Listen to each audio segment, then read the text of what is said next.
Irmãos, eu não vou me demorar muito, não, porque eu creio que vocês querem ouvir o pastor, e não eu, né? Já estavam comigo muito tempo aqui, eu não vou me demorar realmente, mas tem uma palavra que está no meu coração, já faz uns dias, e enquanto Charles e Vanessa ministrava domingo passado, despertou de novo essa frase, fiquei com ela a semana toda.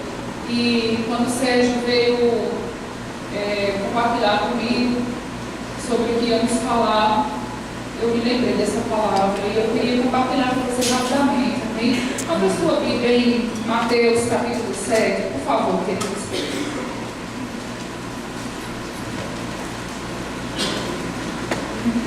Deus é maravilhoso, né, gente? Ele é o nosso refúgio, nosso socorro, nossa fortaleza, é a nossa sabedoria, é a sabedoria dentro da nossa família, nos nossos relacionamentos. Estamos aqui com o coração aberto para aprender, né, a viver em família. Eu creio e sei que todos nós precisamos aprender alguma coisa, amém, irmãos? Ninguém sabe tudo, todos nós estamos crescendo uns com os outros, amém? E nessa de mudar, nessa de crescer, o Senhor falou algumas coisas comigo. E é isso que eu queria compartilhar com você. Aqui em Mateus 7, verso 12, diz assim: Jesus disse, Jesus é a autoridade máxima, né?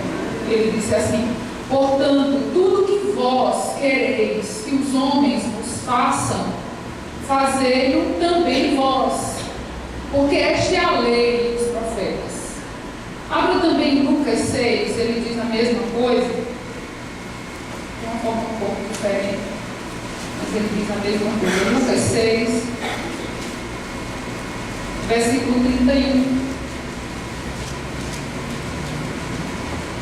diz assim: e como vós quereis que os homens vos façam, da mesma maneira lhe fazei vós também. Diga, isso é uma regra de ouro. Não é uma regra de ouro, é que é algo que é feito, que vai funcionar realmente. Então, até existe uma linha de cosmético, que até eu trabalhei com ela um tempo, quando cheguei aqui, que essa era a regra de ouro do relacionamento lá dentro dessa empresa. E a empresa funcionava muito bem, fora do país, dentro do país, porque eles usavam essa regra de ouro: faça aos outros aquilo que você quer que seja feito para você. Jesus falou essa regra de ouro há mais de 2000 anos atrás. E é sobre essa regra maravilhosa que eu queria falar também hoje à noite, né? Como assim? Então, a frase que um dia o Senhor falou comigo é a seguinte. Deixa eu explicar como é que foi que começou isso. Sabe, às vezes, talvez você como eu, está dentro da igreja, ou alguém vem falar com você, ou você vai falar com alguém sobre mudança. Diga mudança.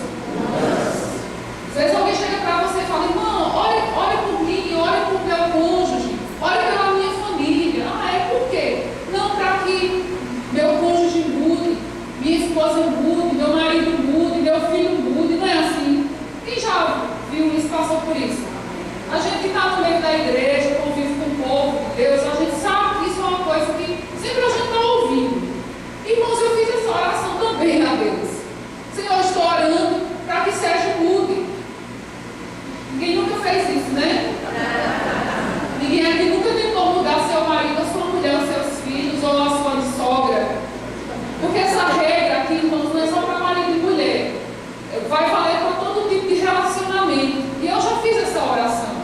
Eu quero que Sérgio mude, Senhor, nisso e nisso. É válido que há questões dentro dos relacionamentos que não são agradáveis. Não é assim, irmãos? Nenhuma família é perfeita, como nós dois também não somos perfeitos. E eu tinha muito isso de ficar falando com ele ou falando com Deus: Senhor, eu quero que ele mude isso. Ah, Senhor, não aguento mais. Ah, Senhor, essa área, essas coisas. Aí, irmãos, um certo dia, Deus falou comigo, no meu espírito, e Deus falou assim, essa frase, eu até anotei: toda mudança tem um início. Pois bem, este início começa em você. Não estou brincando, gente, foi bem assim.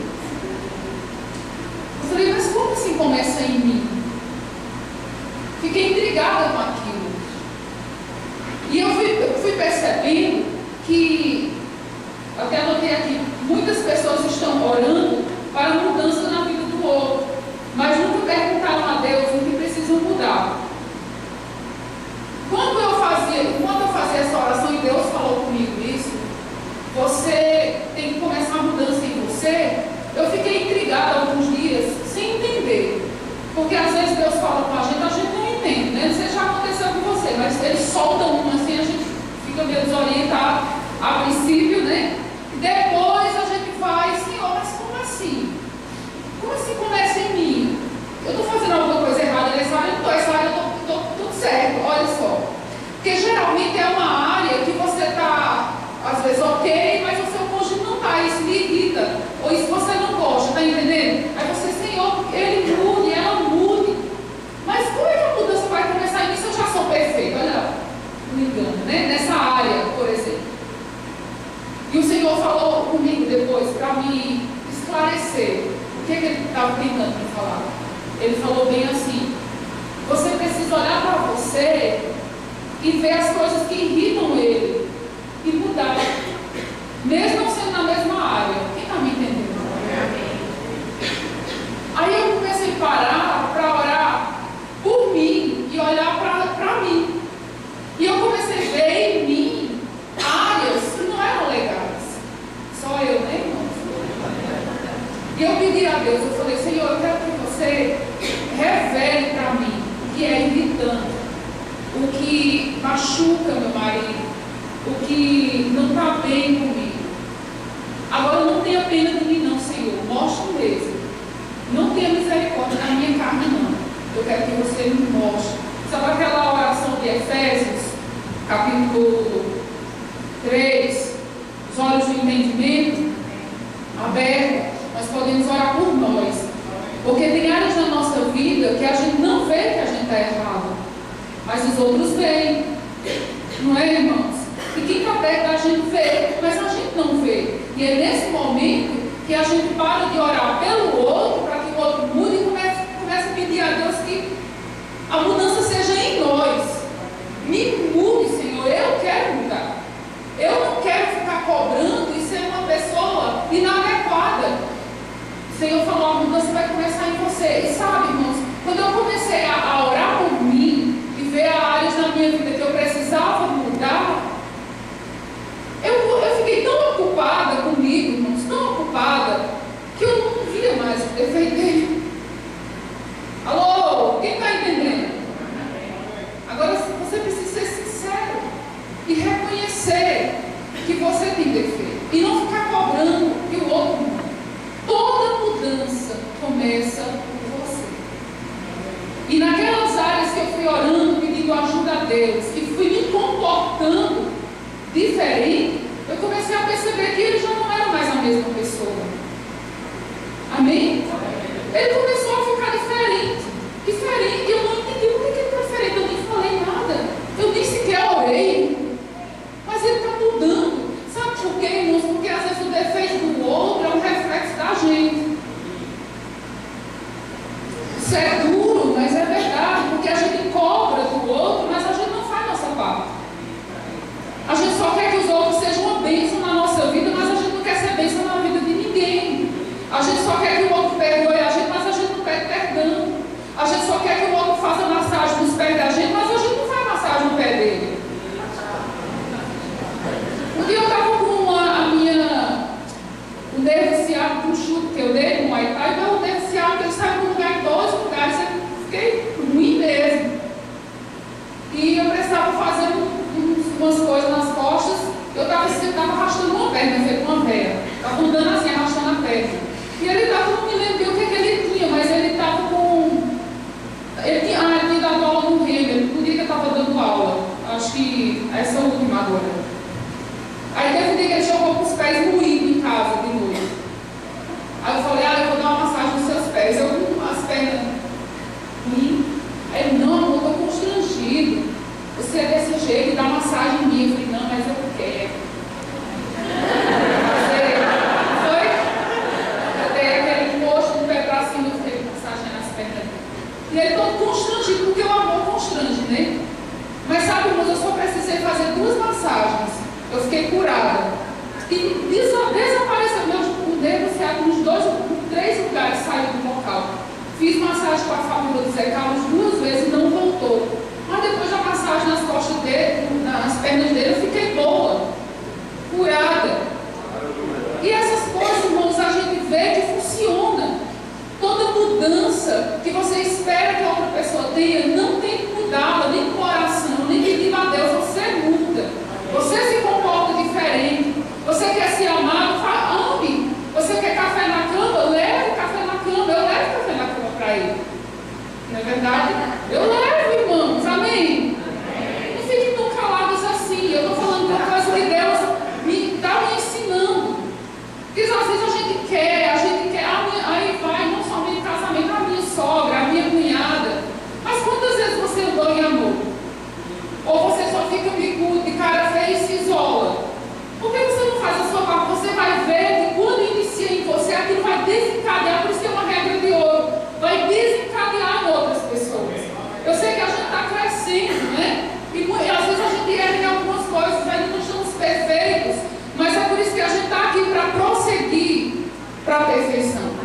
Então, muitas coisas foram assim, que foram mudando, mas eu era muito chata, porque eu queria que ele mudasse, eu ficava pegando no pé dele. Não, porque ele tinha uma coisa que nele me irritava, ele gostava muito de tomar Coca-Cola.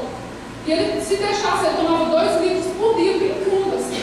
Era uma coisa que me irritava profundamente. Pode ser que você não seja assim, mas eu não gostava. Quando ele disse, eu vou no mercado, buscar um negócio para beber, aquilo me tremia. Parecia até, irmãos, que ele estava falando até que era uma bebida alcoólica, tão irritada que eu ficava. Eu disse, eu vou lá no mercado, vou mostrar na mesa, peraí que eu vou comprar um negócio para beber.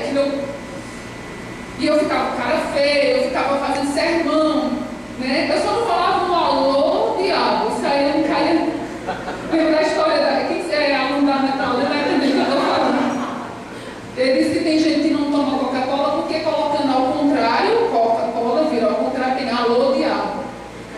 Né? Mas não era isso, gente. Eu falava que era nocivo, que a Coca Zero era pior do que a com açúcar, e ficava no ouvido dele. E essa regra de ouro começou a valer. Comecei a ficar calada. Você quer aquele. Eu queria que ele caminhasse também. Eu ia caminhar, falava, amor, vamos caminhar comigo. Ou nada. E eu ficava. Eu só estou indo sozinha. Ninguém vai comigo, por que você não vai? E eu ficava no pé dele, era muito chata.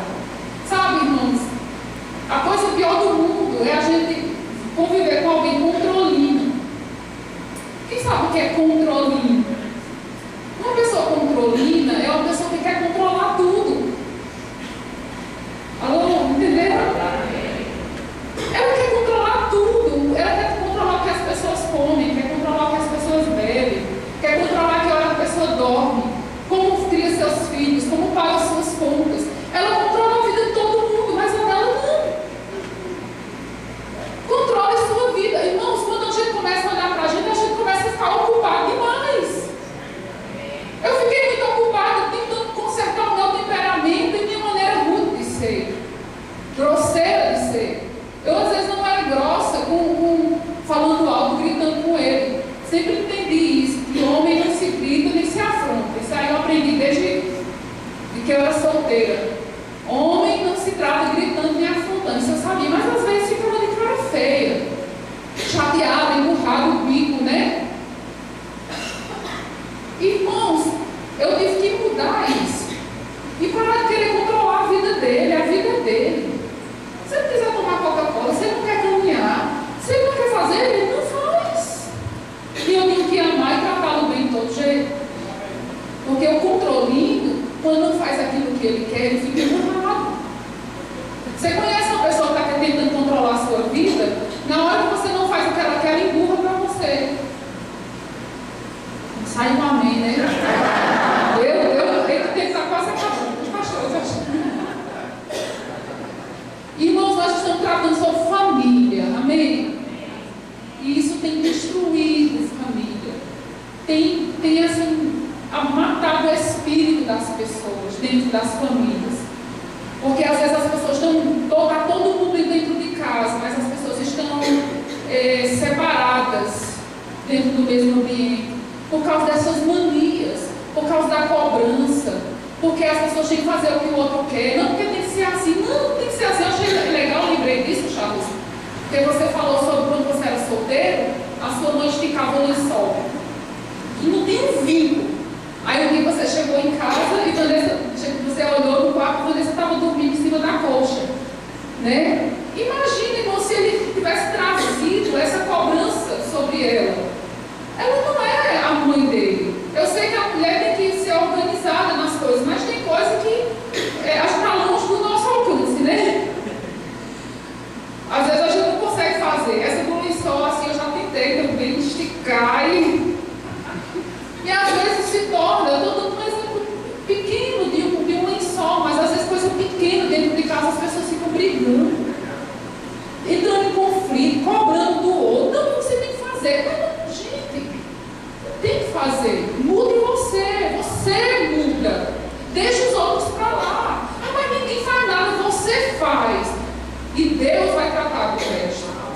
E aí, irmãos, para finalizar essa história de Coca-Cola, de caminhada, de exercícios físicos, eu deixei para lá, eu falei, sabe uma coisa, Senhor? Guarda a vida dele para ele não ficar doente e deixa ele. Não fiquei mais com o bico porque ele não ia caminhar, não fiquei mais cobrando, não toquei mais no assunto, deixei o assunto morrer e fui viver a minha vida certa, amém? Porque aí eu fui fazer o que era certo, fui fazer dieta, fui fazer exercício, fui ter uma vida regrada, e aí de repente, gente, foi de repente. Ele falou, vou para a academia com você. Eu falei, não, tá bom, então vamos ver. Eu falei, esse negócio não vai durar uma semana. Gente, já faz muito tempo. Inclusive hoje ele queria ir caminhar antes do culto. Ele agora que cobra de mim. Olha, eu já não caminhei ontem porque passei o dia, né, no translado do avião e aeroporto, estrada, não sei o quê. Mas olha, comi besteira, comi amendoim. E hoje a gente vai caminhar antes do culto. Eu falei, porque ele chegou com uma dor no braço, eu acho que levou um mau jeito lá, você já percebeu que ele está assim. Eu falei, amor, não caminha com esse braço assim, descansa. Fiz uma massagem no ombro dele, eu falei, fica quieto. E eu queria caminhar. Mas de repente ele virou assim, de repente ele ficou assim, tirou a Coca-Cola da vida dele. Mais um dia, gente, chegou num absurdo. Vanessa viu isso. Eu tenho uma testemunha. Nós estávamos numa conferência, acho que um ano retrasado. E nas conferências eles colocam mesas de doces, né, depois do almoço. Nós estávamos almoçando e eu, coitado, o mortal lá, não podia ir com o doce, porque ele estava lá, né? E aí eu fui pegar uma fruta. Gente, eu inocente, eu peguei uma fruta e coloquei na mesa. Ele olhou para o meu prato e disse, você está comendo fruta demais. Eu disse, Vanessa, eu criei um monstro. De tão que ele ficou. Mas, irmãos, foi quando eu parei de cobrar. Isso não é agora, já faz tempo que ele está assim. Mas eu fico olhando, eu digo, meu Deus é fiel. Mas Deus precisou me corrigir. Você muda seu comportamento. Você muda sua maneira de ser. E dele, Deus muda. Amém? Então, essa regra de ouro, faça aos outros aquilo que você quer que as pessoas façam para você, vai transformar sua família, vai transformar seus relacionamentos. Não fique esperando, você faz. E eu estou aplicando, irmãos. Já passou meu tempo, eu posso depois dar algum testemunho sobre meu relacionamento com minha mãe. Sempre foi um relacionamento difícil. E sabe, Deus me presenteou, vou falar só rapidamente, não era difícil assim, a gente não brigava, a gente só não se amava muito, sabe? Porque o meu temperamento é igual ao dela, um temperamento forte. E a gente sempre entrava em conflito, talvez você se identifique aqui. Somos 3 irmãos, eu e meu irmão mais velho, 4 irmãos. Eu, meu irmão mais velho e a primeira filha dela, todos temos o mesmo temperamento. A minha irmã caçula, é a filha dela caçulinha, é bem meiguinha, então assim, é mais chegada nela. E os outros irmãos é mais assim. E sempre a gente estava em conflito. em alguma opinião, em algum ponto de vista. E sabe, irmãos, Deus me deu um presente de ficar 20 dias com minha mãe lá no Nordeste. Vocês sabem que eu me operei em dezembro. E desde que eu saí de casa para casar, isso vai fazer 20 anos já, eu não tinha convivido mais com minha mãe. Porque a gente sai, né? A gente vai só visitar os pais da gente. Mas eu fiquei sozinha com ela. O Sérgio ficou com as meninas e eu fiquei com ela 20 dias. Gente, eu sei que foi um presente de Deus. Talvez nunca mais, enquanto minha mãe estiver na terra, eu fico 20 dias dentro de uma casa sozinha com ela. E eu pude aplicar essa regra lá. Irmãos, como funcionou? Amém? Amém? Porque as mesmas coisas que a gente estava em atrito, eu pude frear. E eu vi como o comportamento dela mudou. Mas começou em mim. As coisas que ela dizia que antes eu fazia, não, mas não é assim, não é assim, assim. Eu me falei. Eu falei, mãe. A gente chama lá no Nordeste manhinha. Se não chamar manhinha, não é respeito, né? Mãe, é assim mesmo, né? Eu levava, conversava com ela. Às vezes, irmãos, Deus falou comigo que ela lá na casa dela, 7 horas, ela já apaga a luz para dormir. Eu fiquei lá, né? Aí a minha irmã falou assim, fica lá em casa, minha irmã mora vizinha. Vanessa já foi lá, né, Vanessa? Minha irmã mora aqui, minha mãe aqui, meu irmão de frente. E eu morava na parte de trás. E aí, minha irmã dizia, fica aqui. Eu falei, não, vou ficar com ela. Aí na casa da minha mãe, dorme 7 horas, não tem internet, não tem telefone. Mas Deus falou, fique lá. Aí ela se assustou, se eu vou ficar aqui na minha casa humilde. Ela diz, eu vou falar para a senhora. Às 7 horas, irmãos, ela quer se recolher para assistir o Rei Davi. E às vezes a Mariana fala, Mariana, vamos sair, né? Eu estava operada, mas eu já estava saindo, vamos sair. Eu falei, eu vou, mas tal hora eu tenho que ficar em casa. E aí eu chegava uma hora que eu sabia que eram coisas que irritavam ela. E a casa dela. Amém? Às 7 horas eu já cheguei, não achei o Rei Davi, eu não gosto de assistir essas coisas. Mas eu sentava para assistir o Rei Davi. E, gente, foi por paz. Em nenhum momento, eu estou falando de coisas triviais, mas tem outras coisas que ela às vezes abordava e aquilo eu. Não, vamos fazer o seguinte, deixa isso para lá, vamos comer o peixe assado, vamos fazer o peixe, bora. Aí aquela vez assim.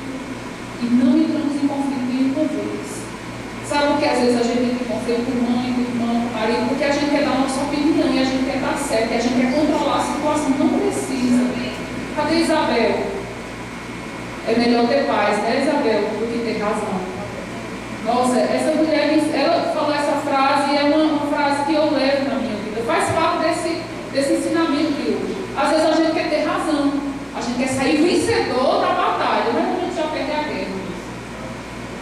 Destrói os relacionamentos e depois para restaurar mais difícil. Então, gente, esse é o que tem no meu coração. Faça aos outros o que você quer que ele faça por você. Mas ele não faz nada, começa por você. Deus vai ser teu juiz. Deus vai te ajudar. Né? Não sei os âmbitos, os graus de gravidade das coisas que talvez você esteja sofrendo. Mas confia em Deus. Confia que essa palavra que Jesus disse funciona. Faz sua parte. Não fica cobrando, não fica querendo controlar.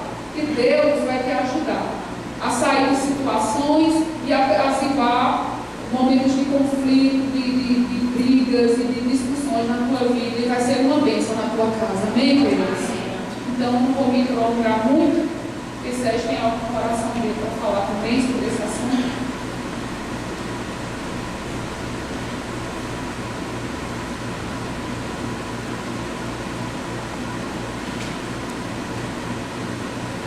Amém. Então, pessoal, quero completar, né? Geralmente não é correto completar as pregações um do outro, mas quando é casal, está perdoado, bem? Porque estamos no mesmo assunto, então estamos completando uns aos outros. E eu queria que você abrisse a Bíblia lá em Romanos 12, 2.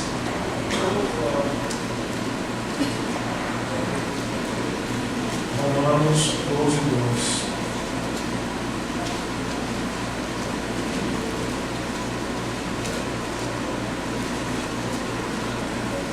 diz: e não vos amoldeis ao sistema deste mundo, mas sede transformados pela renovação das vossas mentes, para que experimenteis qual seja a boa, agradável e perfeita vontade de Deus, como servir por meio dos dons. Essa versão aqui é a King James atualizada, mas tem outras versões que diz: não vos amoldeis a este século. Século é uma palavra que significa o sistema do mundo, tá? E isso que o Fabiano está falando tem acontecido em muitos casamentos, porque é o sistema do mundo. Existe uma coisa muito boa e uma coisa muito ruim em ter opinião sobre tudo. A coisa muito boa é que você deve ter opinião sobre tudo, porque senão você vai ficar atrasado por tudo que acontece no mundo, na profissão, a respeito da palavra de Deus também. Você tem que ter a sua opinião, isso é verdade. Mas existe uma coisa muito ruim, porque quando a gente forma a nossa opinião, a gente quer impor a nossa opinião. Não é verdade? E então eu acho que a mais certa de todas as opiniões é essa que o Fabiano falou. É melhor deixar para lá, para ter paz. Amém, queridos? Mesmo que aparentemente pareça que você é bobo, não tem opinião sobre nada. Então todo mundo sabe que você tem uma opinião a respeito de alguma coisa, do que é certo ou do que você acha que é errado. Mas para ter paz é melhor baixar a guarda. Amém, queridos? Para ter paz é melhor baixar a guarda. E aqui em Romanos 12:2 diz assim, ele diz: mas ser transformados. Essa, ou outra versão diz: mas transformai-vos, né? Essa palavra transformai-vos é muito conhecida de você, talvez você não saiba. No original grego é metamorfose. Metamorfose. E sabe o que quer dizer metamorfose? Significa transformação constante. Então você tem que estar em transformação constante na sua vida, se você quiser conviver bem com as outras pessoas. Amém?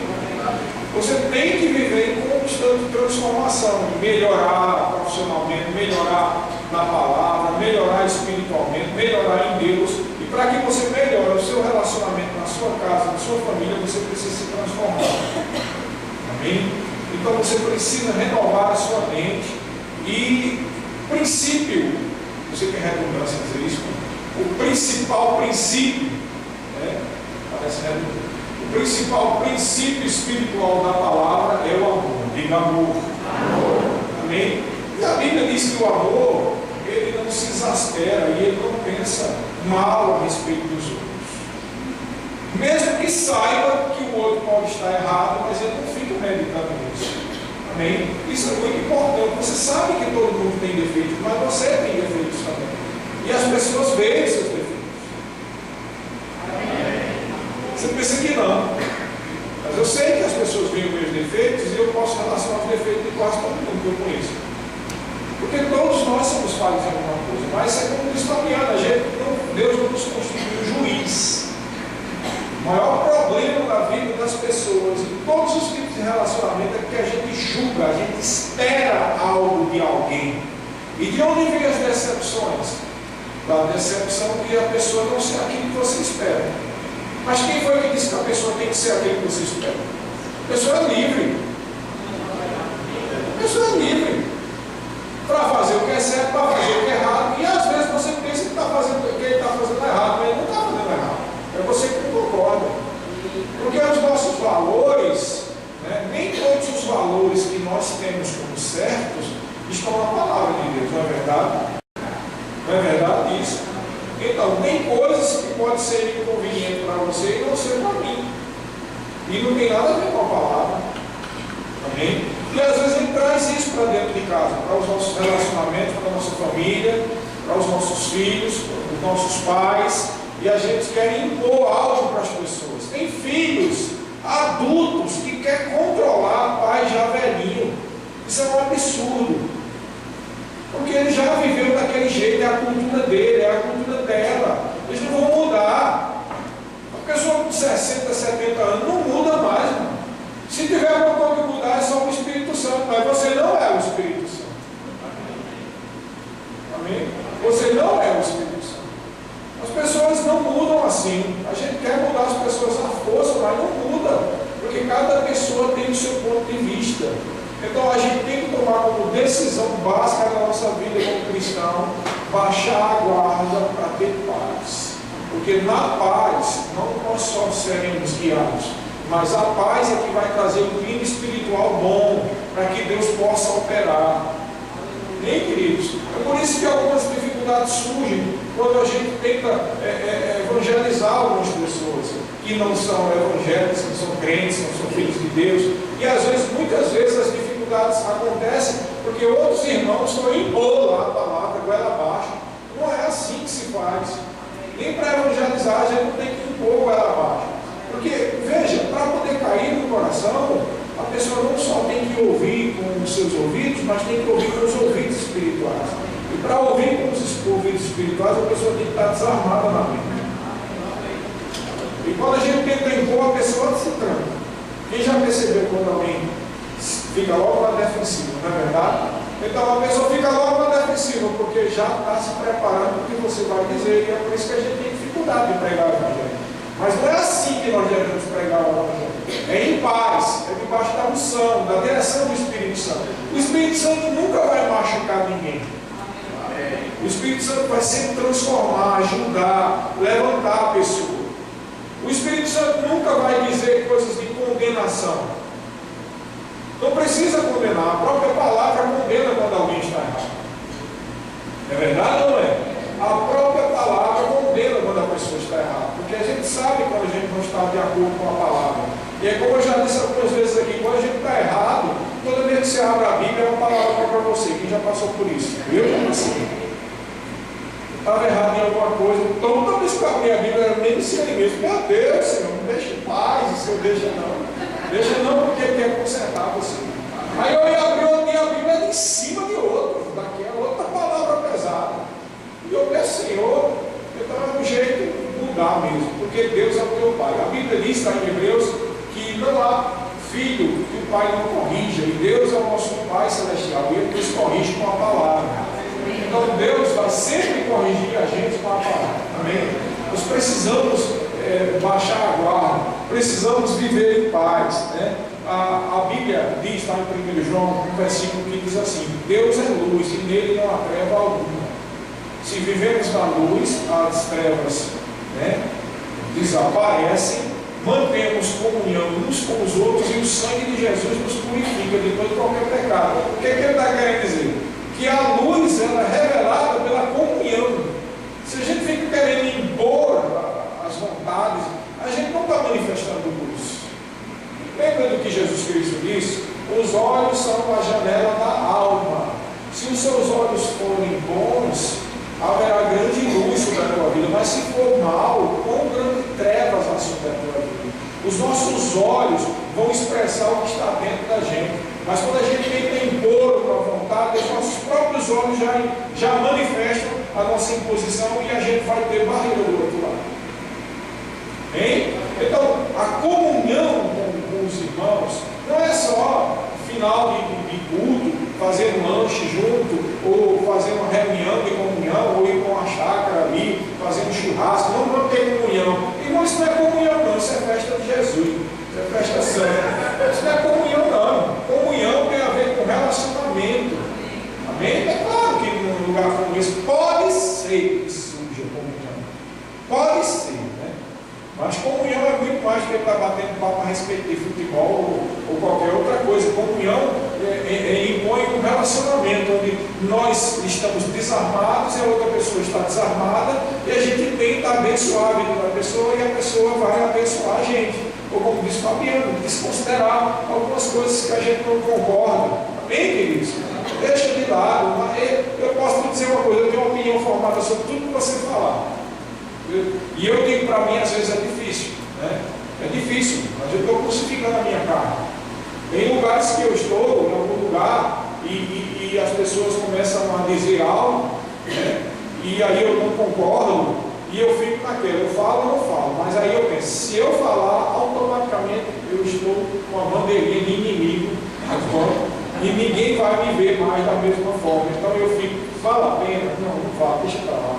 Melhor passar por bobo, que não tem uma opinião sobre nada, e ter paz, porque Deus nos constituiu como ministro de paz e de luz. Deus te chamou como ministro da luz. Amém? E o ministro da luz não faz a sua própria vontade, não faz a vontade daquele que a regimentou. Você faz a vontade de Deus, e a vontade de Deus sempre é: deixa para lá. Deixa. Quem quer saber a sua opinião? Mesmo que você esteja completamente certo. Então, se você precisa de todo jeito desabafar, vai escreve um livro. Minhas opiniões sobre o mundo. Eu acho errado isso, eu acho certo aquilo, eu acho errado. Quando tu faz um livro, quem quiser pagar pelo teu livro, paga. Quem não quiser, deixa quieto, lá não varia. Mas é melhor do que estar impondo e criando inimizade, amém?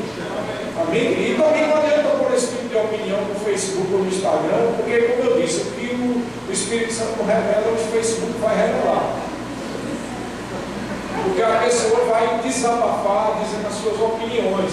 E eles não veem que isso está afastando mais. Não é verdade?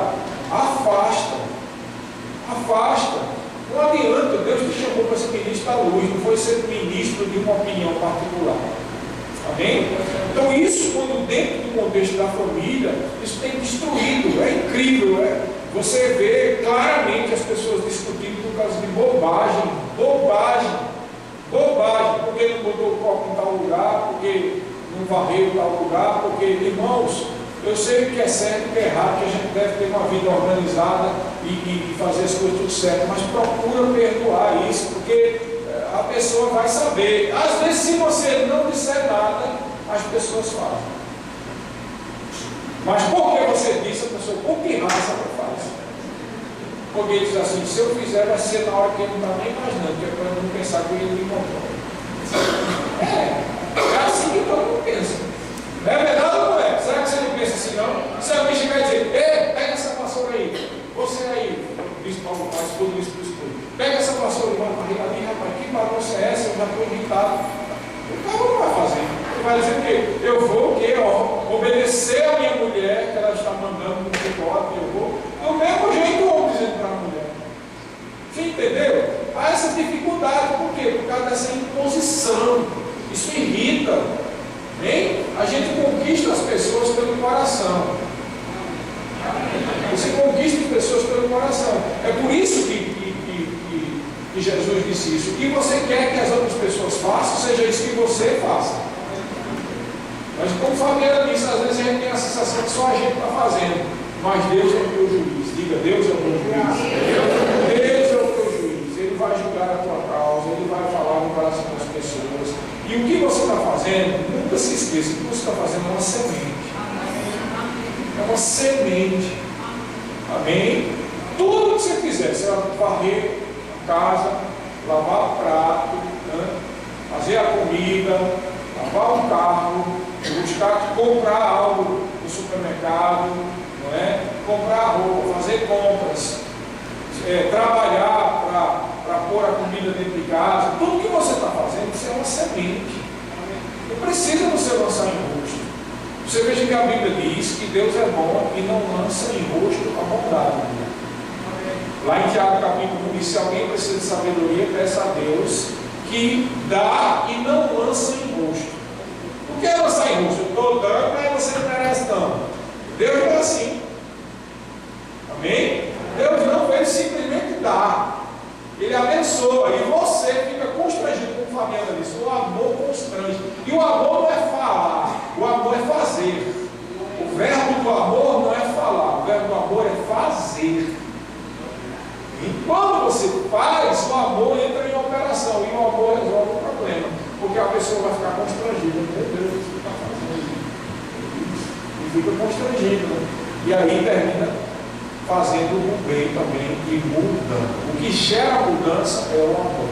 Diga comigo: o que gera mudança é o amor. Não é a minha opinião. Amém? Então, eu te digo, eu tive que crucificar muito. Ainda hoje eu tenho que crucificar a minha carne. Principalmente quando é um assunto assim que eu vejo que o negócio está horrivelmente errado. E eu fico naquela: se eu falar, e aí? Né? Porque é o seguinte, tem momentos e modos para falar. Amém? Às vezes tem coisas que eu tenho liberdade em Deus para falar aqui no culto da palavra, mas talvez não tenha liberdade numa roda de conversa. Entendeu? Porque às vezes as pessoas têm dificuldade de receber aquela palavra. E precisa estar numa determinada unção para que aquela palavra caia no coração. Amém? Às vezes, mesmo tipo de conversa que eu estou dizendo aqui, tem lugares e tem pessoas, olha só como as pessoas são. Tem lugares e tem pessoas que eu falando a mesma coisa, a pessoa fica lá e assim, ixi, aquele que em mim, não está concordando. Ixi, já sei que não gostou daquilo, ou não gostou daquilo outro. Quer dizer, não tem nada a ver com isso, é Deus querendo tratar, mas a pessoa fica logo pensando que é uma relação de acusação. Diga, não estamos aqui para acusar, estamos para ajudar. Amém? Então não é acusação, mas às vezes tem momentos, tem lugares e tem pessoas que são tão armadas que se você sentar no negócio do mês, a pessoa já fica pensando bobagem. Não é verdade? Então, mas tem momentos aqui, como esse, aqui debaixo da unção, na palavra, que a palavra, a faca vai entrando devagarzinho, né? Na gente e vai transformando as nossas vidas. Amém, queridos? Então, não adianta a gente perder a nossa família porque nós temos algo a dizer. Amém? Amém? Eu não estou falando sobre a questão do que é certo dentro de uma família. Não confunda, não é isso. Tem coisas que a gente tem que dizer dentro de uma família, né? Principalmente com relação à criação de filhos, tá? Que é outra coisa. Porque afinal de contas os pais são mais velhos do que os filhos, foram condicionados por Deus para ensinar. Então ensinar vai ter que dizer alguma coisa, não é verdade? Não vai. Para ensinar tem que dizer alguma coisa, não é? Agora também há formas de ensinar. A Bíblia até adverte, pais, não irriteis os vossos filhos. Sabe por que Paulo disse aqui pelo Espírito, não irriteis? Pelo mesmo motivo que a gente diz aqui. Uma coisa é me ensinar em amor, outra coisa é eu irritar. Quando a gente irrita, a gente vai fazer com que os nossos filhos fiquem irritados também. Amém, queridos? Vocês entenderam o que é isso, né? Então, eu creio que essa palavra caiu no nosso coração para nós decidirmos mudar. Decidir mudar. Eu me lembrei agora de algo que eu vi, um livro que eu li, que é uma história que aconteceu verdadeira com um pastor nos Estados Unidos, né? E esse pastor estava orando o tempo todo para ver a palavra que ia pregar no domingo e não tinha, eu acho que você sabe o que é isso, né? Quem prega aqui sabe, não sabia o que ia dizer, não sabia, e aí chegou o dia de sábado, se não me engano, chegou no domingo e aí a coisa piorou, porque ele tinha um filho pequeno e a mulher precisou fazer as compras e estava chovendo e o filho ficou dentro de casa com ele. E o filho era pequeno e começou a estressar ele, porque ele ficava rodando, entediado, e ele não tinha o que fazer. Ele pensou, e agora, como é que eu vou estudar e meditar com esse menino aqui correndo de um lado para o outro, sem ter a palavra? Aí ele teve uma ideia, pegou uma revista, abriu assim e olhou o mapa mundial. Aí eu disse, já sei, eu vou fazer um quebra-cabeça de prova. Pegou uma tesoura e picotou o mapa mundial todinho. E agora esse menino vai me dar sossego, porque vai passar uma hora ou meia hora, 40 minutos no mínimo para fazer isso aí. Aí pegou, deu ao menino lá o mapa do mundo todo picotado. E quando ele tentou estudar a palavra, deu 10 minutos, o menino veio com o mapa montado. Aí ele olhou assim e disse, mas como é que pode? Como foi que você conseguiu fazer isso? Aí o menino disse, foi fácil. Do outro lado tinha uma figura de um rosto de um homem. Então eu peguei duas folhas, botei uma por baixo, botei a figura do homem, botei outra folha por cima e virei assim. Aí ele disse, o menino disse, eu aprendi que se eu faço um homem, eu faço um mundo. Aí o pastor disse, você me deu a pregação de hoje para mudar o mundo, tem que mudar você. Se você quer mudar a sua família, muda você. Mude você. Amém? Feche os seus olhos, vamos fazer uma oração. Pai Celestial, nós te damos graça pelo teu amor, pela tua bondade, pela tua misericórdia, Senhor. Obrigado porque a tua palavra é viva e é eficaz. Hoje nós recebemos de ti uma palavra viva e eficaz, que tem poder para transformar a nossa vida, tá bom? Rendo graças porque a tua palavra tem unção, a unção que despedaça o jugo. Eu creio, Pai, que jugos aqui de coisas, intransigências na família estão sendo quebradas, pessoas vão mudar as suas vidas, e os casamentos e as famílias vão ser mais felizes, mais do que já são, Pai, porque o teu amor vai entrar em operação pela prática da palavra. Pai, obrigado, Pai, pelo teu Santo Espírito ajudando e auxiliando cada um dos meus irmãos, os filhos, os pais, os irmãos, esposo, esposa, avós, todos, netos, todos agora vivendo uma vida realmente de qualidade, transformando dia a dia a sua vida através da palavra e tendo a prática do amor como prioridade, não só falando, mas praticando acima de tudo, Pai. Pai, obrigado porque nós entendemos nessa noite que tudo que precisa ser feito já foi feito, mas que nós precisamos fazer a nossa parte para que o que foi feito tenha atividade e ação na vida de todas as pessoas, Pai. Obrigado porque tu me chamasse para a vitória na família. Eu creio e vejo famílias vitoriosas, alegres, sempre constantes e abundantes no trabalho do Senhor e sendo guiados pelo Espírito Santo. Dessa forma nós sabemos, segundo a tua palavra, Senhor, que a paz de Deus, que excede todo entendimento, vai guardar os corações e as almas de cada membro da família. A saúde vai brotar de uma forma poderosa, a direção do Espírito vai vir de uma forma certeira, e a provisão e prosperidade vai se manifestar. Pai, obrigado porque eu sei no meu coração que muitas vezes dificuldades financeiras vêm sobre as pessoas por causa dessas intransigências e desses climas de demônios. Pai, obrigado porque a libertação chegou hoje e a vida das pessoas foi impactada por essa palavra que veio direto do trono, Pai. Eu te louvo e te agradeço em nome de Jesus.